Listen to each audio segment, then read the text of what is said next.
ماتم. دیکھیے آج کل بھی میں نے کہا کہ بہت سارے افراد دور کھڑے ہو کر ہاتھ باندھ کر ماتم دیکھنے والے بھی پیدا ہونے لگے ہیں، خود ہمارے اپنے افراد. اور آج کل بہت سے انٹیلیکچوئلز کہہ بھی رہے ہیں بھئی ہاتھ سے ماتم بھی جو ہے وہ خود اذیت ہی ہے، ہاتھ سے ماتم کرنا.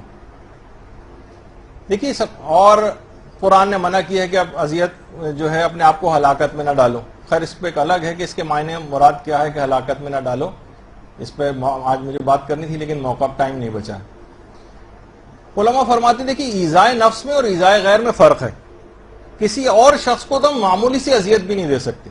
مثلا ہم ماتم اس کے منہ پہ جا کے تو نہیں کر رہے ہیں جس کو اذیت ہو رہی، ہم اپنے آپ کو تو معمولی اپنی جسم کو اذیت پہنچانا معمولی یہ جائز. ہاں اگر ایسی اذیت ہو، کسی ایسی چیز کا استعمال ہو رہا ہو کہ جس سے مثلا جان جا رہی ہو، ہلاکت میں انسان پڑ رہا ہو، تو ایسا جائز نہیں رہے گا. لیکن معمولی اذیت پہنچائے، اور اس کی مثالیں ہیں کتنی ایسی چیزیں ہیں. اگر معمولی اذیت پہنچانا بھی جسم کو حرام ہوتا تو خواتین جتنا بھی تھریڈنگ اور ویکسنگ وغیرہ کرواتی ہیں اس کے اندر تھوڑی سی اذیت تو ہوتی، تو پھر یہ بھی حرام ہو جاتا.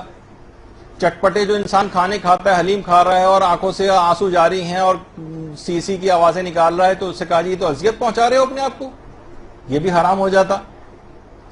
تو اتنا معمولی سی اذیت یہ پہنچانے کی اجازت. اور خود قرآن کے اندر اس کی مثال ہے کہ اتنی اذیت کی پیغمبر اتنی عبادت کرتے تھے کہ پاؤں پہ ورم آ جاتا تھا، یہاں تک کہ کہنا پڑا کہ قم اللیل الا قلیلا، ذرا کم قیام کیا کرو راتوں میں.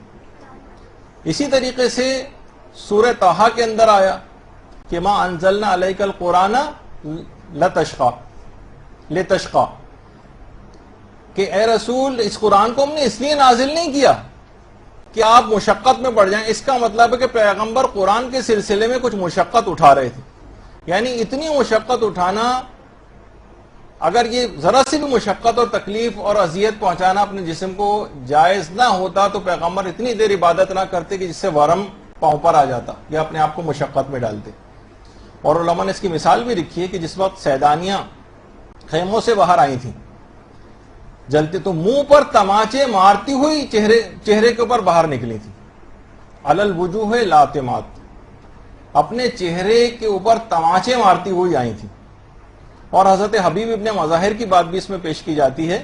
یہ ان افراد کے حوالے سے بتا رہا ہوں کہ آج کل جو طبقہ پیدا ہو گیا اور آج کل آپ کے اپنی صفوں سے ان چیزوں کے خلاف آوازیں بلند ہونے لگی، ان کو جواب دینے کے اعتبار سے کہ امام نے حضرت حبیب ابن مظاہر کو، جن کی قبر مبارک آپ کے سامنے ہے، اللہم صلی علی محمد.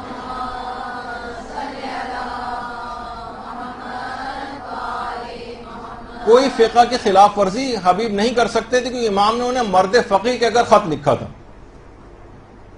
اور جس وقت حضرت زینب کا سلام ان کے لیے آیا تو روایت کا باقاعدہ جملہ یہ ہے اللہم صلی علی محمد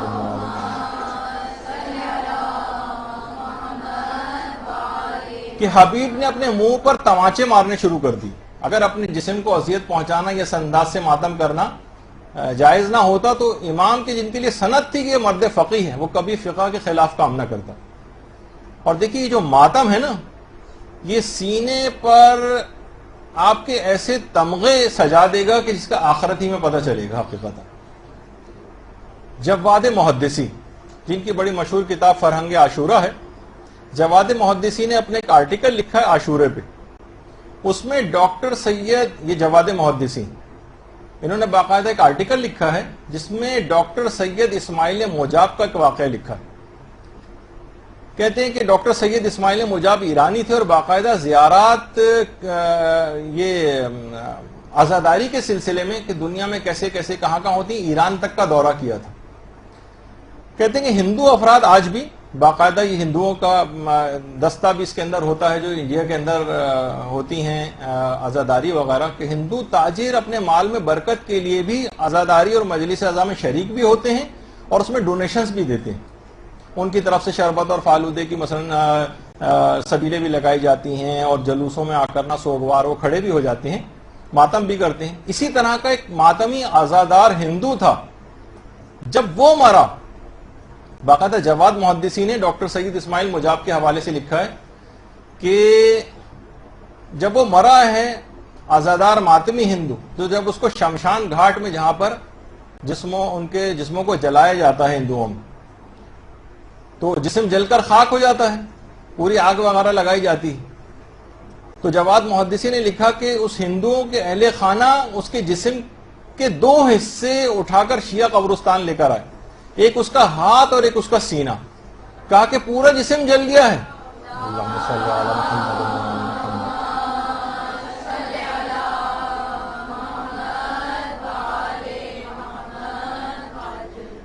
پورا جسم جل گیا ہے، یہ ہاتھ اور یہ سینہ جس سے ماتم کیا کرتا تھا یہ نہیں جلے، اور اس جسم کے ان حصوں کا تعلق مولا حسین سے ہے، ان کو اپنے قبرستان میں دفن کرو۔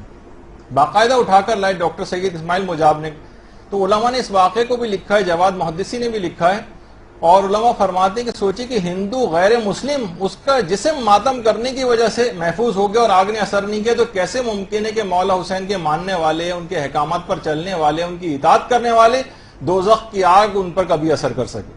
درود بھیجیے محمد علیہ۔